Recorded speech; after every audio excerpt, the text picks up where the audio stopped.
eToro Crypto Wallet App. The pros, the cons. The eToro Crypto Wallet app has become one of the most popular tools for new investors entering the crypto space. But is it really as simple and secure as advertised? Let's explore the pros, the cons, and what makes it stand out from the crowd. The biggest advantage of eToro's wallet is its integration with the eToro trading platform. This means users can buy, sell, and transfer crypto directly from their investment account to the wallet without needing a third-party exchange. It's a smooth experience for anyone already using eToro for trading stocks or crypto. Another major pro is ease of use. The wallet supports over 120 cryptocurrencies and provides a clean, beginner-friendly interface.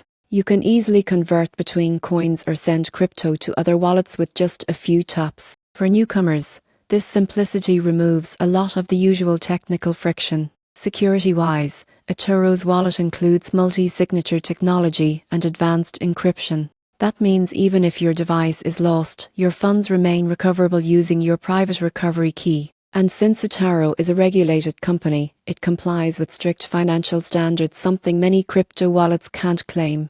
But here's where it gets tricky. The main drawback is custodial control. eToro ultimately holds your private keys, meaning you don't have full ownership of your assets. For serious crypto enthusiasts, that's a big disadvantage. Another limitation is restricted withdrawals. You can move crypto from eToro to the wallet, but not always the other way around. That makes it less flexible for users who want complete mobility between platforms. Finally, the wallet doesn't support direct-to-fee integration or staking, which limits its appeal for advanced users. In conclusion, the eToro Crypto Wallet app is perfect for beginners who want a safe, simple way to manage their digital assets. It's regulated, convenient, and easy to use. The surprising truth? It's great for investors, but not for purists who want total crypto independence.